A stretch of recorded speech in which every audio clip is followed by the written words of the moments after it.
Okay, hello everybody. As Rebecca said, my name is Kenny Murphy and I'm the Security Operations Centre Manager at Ward Solutions. So everyone is very welcome to the webinar today. So I'd just like to reiterate what Rebecca said earlier.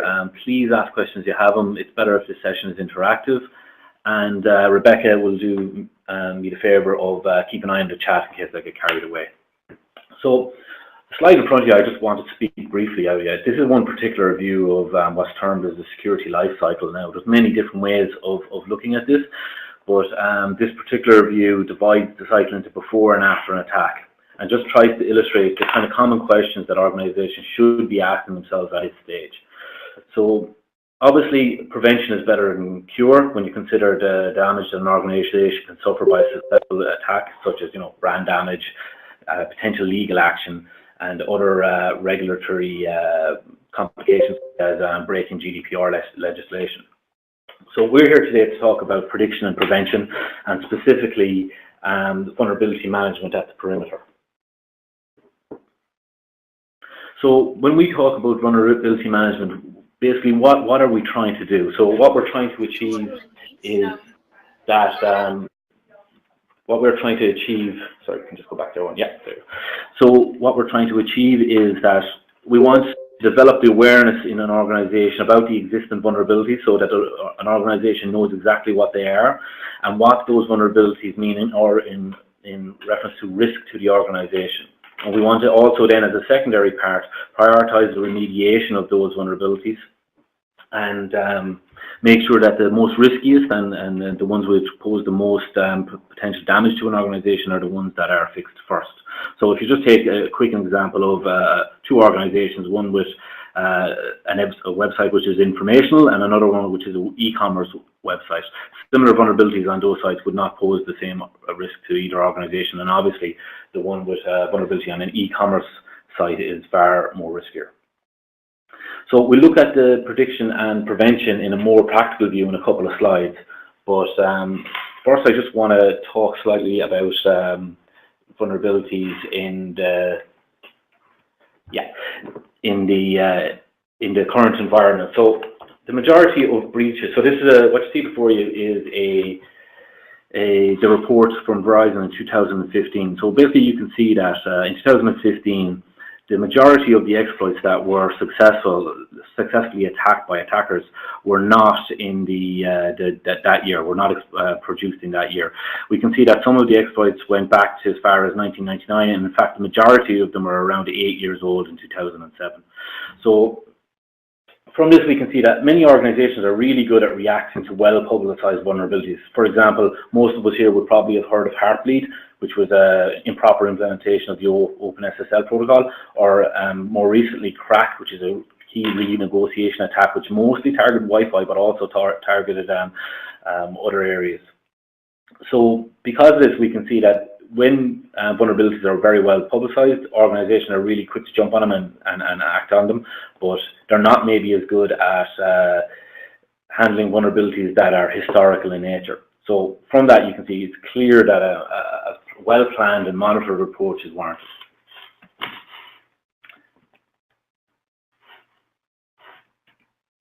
Okay, so we said we'd go back to prediction and prevention in a more practical way. So from here, we can see, from this diagram, we can see the different aspects of prediction and prevention. So we have the three main areas are organizational risk assessment, penetration testing, and vulnerability scanning. So all three of those will have a certain discovery phase where the different in-scope elements are inputted, and they'll all three will have an evaluation, a prioritization stage where the different risks discovered during the particular engagement is prioritized and risk evaluated. So what we're talking about today is vulnerability scanning, but we also have the two red areas are optional add-ons to this service. But before we get into the details of that, I just want to go through a small bit of clarifications around different types of testing. So firstly, we've talked a lot about pen testing and vulnerability scans. So what is the difference between both and why are they important? So if you're familiar with the difference of this, please bear with me over the next two slides, and anyone who's not, please listen in closely. So often vulnerability scanning and penetration testing are confused and often offered as the same service. So often people will offer a pen test, and what they're really giving is a vulnerability scan. So to highlight the difference of this, I've pulled some information out of the PCI standards. So PCI is Payment Card Industry. The reason I pull these out from this source is that it's a well-recognized international standard. So vulnerability scan. So what are the purpose? The purpose of a vulnerability scan is to identify and report on vulnerabilities that, if they were exploited, might result in a breach of a system or an organization. What a pen test does goes another step further, and where a certified pen tester manually tries to exploit those vulnerabilities in order to gain access to the system and perhaps the data underlying it. So there's also differences on when they should be carried out. So vulnerability scans, they should be carried out quarterly according to the PCI standards, and penetration tests should be carried out annually. Now, both should be also carried out after any extensive change to a system. For example, if a web application was upgraded or a new firewall was put in place. So how are they carried out? Vulnerability scans are typically carried out by an automated tool, and penetration tests is normally a manual process with a pen tester attempting to gain access to a system. So reporting, then vulnerability scans, one of the big downfalls of them can be that the reports out of them, because it's an automated tool, they can be quite verbose and include an awful lot of results, which can be hard for an organization to work through, especially when they have limited time and resources to target at this. Penetration test reports tend to be much more in-depth and much more in detail and much more focused on real potential exploits in an organization. So the duration of the test, typically the duration for a vulnerability scan can last for a few minutes to an hour, but pen tests we're really talking about in days. So then the different types of testing. So again, another thing that can be confused is infrastructure and application infrastructure testing and application testing. So if we take the example of an organization with an internet perimeter of a few IPs where they are hosting a web server, a firewall, maybe an email server, infrastructure testing will typically target the operating systems. So the web operating system, the firewall configuration, the rules that allow the different traffic through the firewall, the services exposed on the perimeter. For example, is there something like telnet exposed, different security zones through the DMZ, and typically when an attacker is attacking your infrastructure, what he's doing is trying to exploit for access, to gain access to your environment in order to carry out some other attacker to gain access to some asset you have on that in your environment.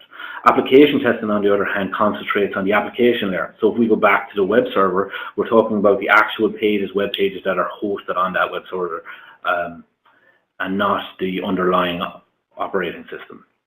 So we're typically talking about the OWASP Top 10. For those that are not familiar, it's the Open Web Application Security Project, which lays out the top 10 most exploited areas in web applications.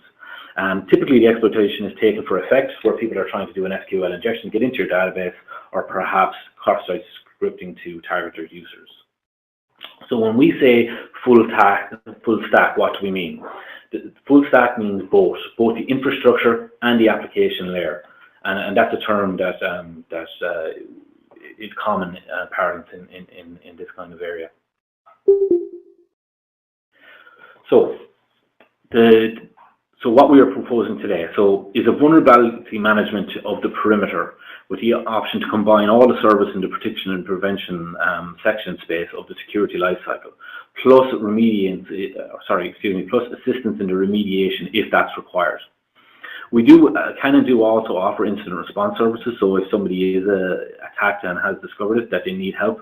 But if you want information around that, please contact your salesperson or our business development manager, which will give you the contact details at the end of this demonstration. So what you're seeing here is basically the full possible yearly offering if you decided to go for the base offering and all the optional add-ons. So really quickly, just to go through for those who are not familiar, I'll jump into the optional add-ons because I'll explain the base offering in a moment. The organizational threat-based risk assessment, or just organizational risk assessment, is where a consultant goes into an organization and looks at all their processes, procedures, concentrating on the business environment and the in-scope systems. So where we identify the critical systems to support those business processes, and then carry out a risk assessment against those. Results are prioritized according to those criteria and recommendations made based upon it. This looks at both process, procedure, and to a certain extent technology also. So deep dive penetration testing, we've already discussed. This is where a tester goes and carries out a penetration test against in-scope items. So that for an infrastructure test could be a list of IPs, or for web application test, that is going to be targeted at URLs or a website. Now, the reason that either of these are standard in the standard offering is because each of them is different and they need to be scoped separately, because the breadth of work changes with every organization.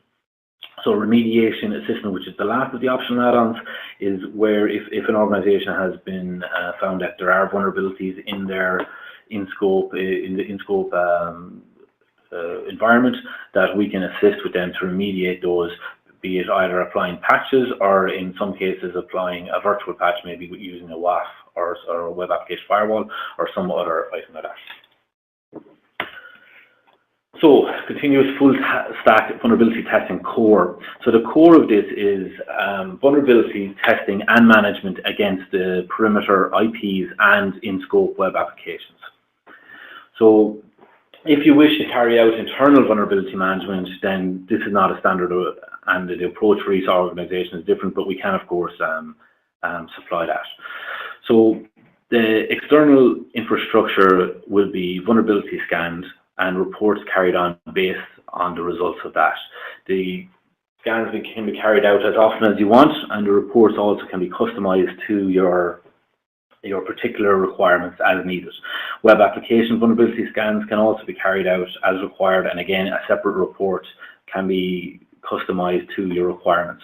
So when we're talking about this, it's important to understand that each organization will have a different remediation process to handle the result outputs of the vulnerability scanning session, and that will be and any reports will be customized to suit that area, because different audiences need different reports in different content. So the management will require a report that gives a high-level overview of the vulnerabilities found, and maybe some trending as the process, as the years goes through, whereas the technical teams will need details such as patch details and remediation, exact remediation advice as we go along, in order so that they can remediate each individual vulnerability. So the standard features of this are, so basically what it is continuous testing. So each client will get their own access to their own vulnerability management environment, and they can run vulnerability scans as often as they want. So there's no limit on the amount of vulnerability scans. So if you decided to scan your IP perimeter every hour of every day, that's fine. And the web applications are the same. They can be scanned as often as want, and the results of that will typically come out in an OWASP top 10 vulnerability detection matrix. So correlation of real-time intelligence also carries out. So this is using Threat Protect, where the threat intelligence is used is correlated with the existing understanding of your environment. And if a new vulnerability comes out, so just for example, the example we used earlier on was Heartbleed, that the Threat Protect would understand already what you have on your perimeter and would alert us that you are now exposed to this new vulnerability. This does not require a new scan to be carried out, so this is independent of scanning, so that you would be alerted without a scan necessarily. So this means that we can react immediately and as quickly as possible. So reporting. So reports again are customized to your frequency and to suit your needs. You have 24/7 again access to the reports. Alerts are timely and they will be accurate, and we can and from the SOC we can carry out investigation, prioritization, and remediation as required. So the dashboards and reports. So what I've here, just to give an example, to give some kind of meat around it so that you can see that kind of thing. So up here is a dashboard for a web application that we've scanned, and you can see on the right there's the OWASP top 10 vulnerabilities, and on the left, the vulnerabilities that are found in that particular web application by the groups.